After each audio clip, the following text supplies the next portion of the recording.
Kay nakatigom naman pud si Idol og liso sa kakaw usa ka punuan. Perting dugayan niyang tigom-tigom. Mao ni nga nakahimo na pud siya og tabliya. Pila ni kabuan kang Idol tigom-tigom sa liso. Kay usa ra man ka punuan ang kakaw niya.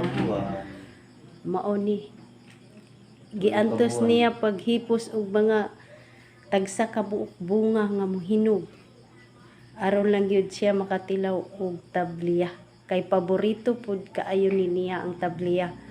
Kay mahiligon pud kaayo mohimo og lugaw mura punig bata. Champurado o Kaon chocolate. Nilugaw nga butangan og tabliya gitawag og sampurado, champurado.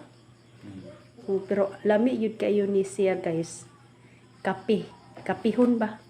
Chocolatehon ba? Muna pinakalami. Parisan po dahil mo suman or puto nga balanghoy. Bisan unsa nga puto. Basta maunilami sa iyaha. Iparis. Mabuntag sayo. Pamainit.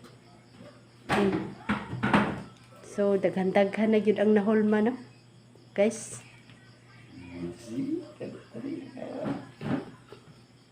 Gamay na lang ang hulmahono ni Idol.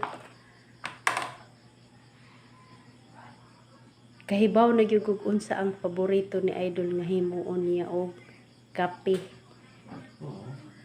Mao ni ang tabliya. Ang tabliya dul ug ang imong panit pareha gyud nimo ka color. Char.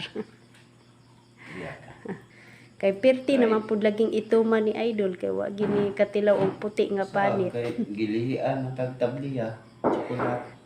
Mao po di Idol nga perti sa din imong tabliya ang color. So guys, thank you for watching. Pangibuga mo tag chocolate guys, di man ang mo hilig po tayo chocolate, diba? Shout out sa tanan nga followers ni Idol o non-followers. Daghang salamat mga ka-idol sa inyong pagsuporta o pagtanaw sa ihang video nga related kayo sa pobre nga kahintang. So daghang salamat.